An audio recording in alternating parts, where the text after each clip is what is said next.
আসসালামু আলাইকুম ওরহমতুল্লাহি ওবারাকাতু। প্রিয় বন্ধুরা, আজ আমরা জানব এমন একটি দিনের কথা, যে দিনটি মহানবী সাল্লাল্লাহু আলাইহি ওয়াসাল্লামের প্রিয় দিন। আর এই দিনে কিছু সুন্দর আমল রয়েছে, যা করলে আল্লাহ তাআলা আমাদের প্রতি বিশেষ রহমত বর্ষণ করেন। আসুন জেনে নেই সোমবারের বরকতপূর্ণ আমলগুলো। সোমবারে আমরা কি আমল করতে পারি, সোমবারে কি কি আমল করলে আল্লাহ তাআলা আমাদের উপর রহমত বর্ষণ করবেন। প্রিয় দর্শক, প্রথমে আমরা জেনে নেই সোমবারের ফজিলত সম্পর্কে। রাসূল সাল্লাল্লাহু আলাইহি ওয়াসাল্লাম বলেছেন, এই দিনটি আমার জন্মদিন এবং এই দিনেই আমার নবুয়ত প্রদান করা হয়েছে। মুসলিম শরীফের হাদিস। অর্থাৎ সোমবার হলো নবীজির জন্ম ও নবুয়তের দিন, তাই এটি মুসলমানের জন্য একটি মর্যাদাপূর্ণ দিন। সুবহানাল্লাহ। প্রিয় দর্শক, এবার আমরা জানব সোমবারের রোজা রাখা সম্পর্কে।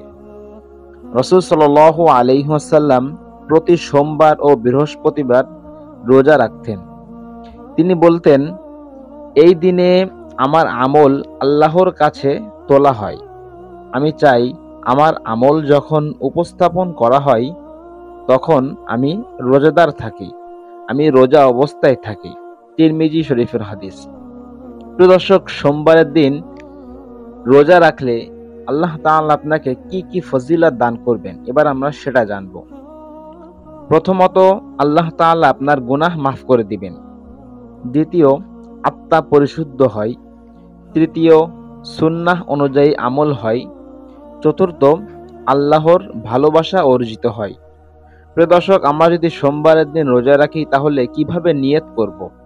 নিয়তটা এভাবে করব, আমি আগামীকাল সোমবারের সুন্নাত রোজার নিয়ত করলাম আল্লাহর জন্য।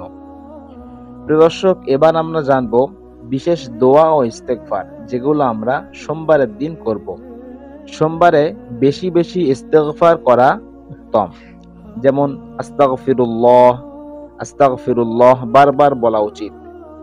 যে ব্যক্তি বেশি বেশি ইস্তেগফার করে, আল্লাহ তার জন্য প্রতিটি দুঃখ কষ্ট থেকে মুক্তির পথ করে দেন। আবু দাউদ শরীফের হাদিস। এছাড়া এই দিনে আপনি এই দোয়াগুলো বেশি বেশি পড়তে পারেন। দোয়াগুলি হলো, আল্লাহুম্মা গফিরলি যামবি, আল্লাহুম্মা গফিরলি যামবি। অথবা এই দোয়াটি বেশি বেশি করতে পারেন। দোয়াটি হলো, ইয়া হাইয়ু ইয়া কাইয়ুম বিরহমাতিকা আস্তাগীথ, ইয়া হাইয়ু ইয়া কাইয়ুম বিরহমাতিকা আস্তাগীথ। এই দোয়া দুটি বেশি বেশি করতে পারেন। চতুর্থ, নফল নামাজ ও কোরআন তেলাওয়াত করা। প্রিয় দর্শক, এবার আমরা সোমবারের দিন নফল নামাজ ও কোরআন তেলাওয়াত করলে কি কি ফজিলত আল্লাহ তাআলা আমাদেরকে দিবেন সেই সম্পর্কে আলোচনা করব। প্রথমত, আমরা সোমবারের দিন সকালে 2 রাকাত নফল নামাজ পড়ব। সোমবারের দিন সকালে আমরা 2 রাকাত নামাজ পড়ব। আর যাদের সময় আছে তারা একটু বেশি কোরআন তেলাওয়াত করতে পারেন। যেমন সূরা ইয়াসিন, সূরা রহমান, সূরা কাহাফ ইত্যাদি আমরা পড়তে পারি। এই দুইটা আমল করলে আল্লাহ তাআলা আমাদের রহমত বর্ষিত করবেন। তারপর সোমবারের দিন দান সদকা ও ভালো কাজ করা। সোমবারে ছোটখাটো দান করা, যেমন ভিখারীদেরকে দান করা, মসজিদ মাদ্রাসায় দান করা, ভালো কাজ বাচ্চাদের কিছু শেখানো, মন্দের বদলে ভালো ব্যবহার করা, দুঃখী মানুষকে খুশি করা, এসব কাজ বরকতপূর্ণ। প্রিয় দর্শক, সর্বশ্রেষ্ঠ আমল হলো অন্যকে উপকার করা। বুখারী শরীফের হাদিস এটা। প্রিয় দর্শক, আমরা যদি সোমবারকে একটি সুন্দর ইবাদতের দিন হিসেবে গ্রহণ করি তাহলে সপ্তাহের শুরুটি হবে বরকতময়।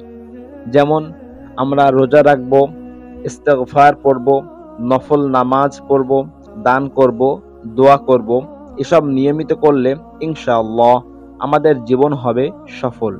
প্রিয় দর্শক, আজকের ভিডিওটি এই পর্যন্ত। ভিডিওটি ভালো লাগলে অবশ্যই লাইক দিন, বন্ধুদের সাথে শেয়ার করুন এবং আমাদের ডেইলি হাদিস ইউটিউব চ্যানেলটি সাবস্ক্রাইব করবেন। সাবস্ক্রাইব করতে ভুলবেন না। আসসালামু আলাইকুম ওয়া রাহমাতুল্লাহি ওয়া বারাকাতুহু।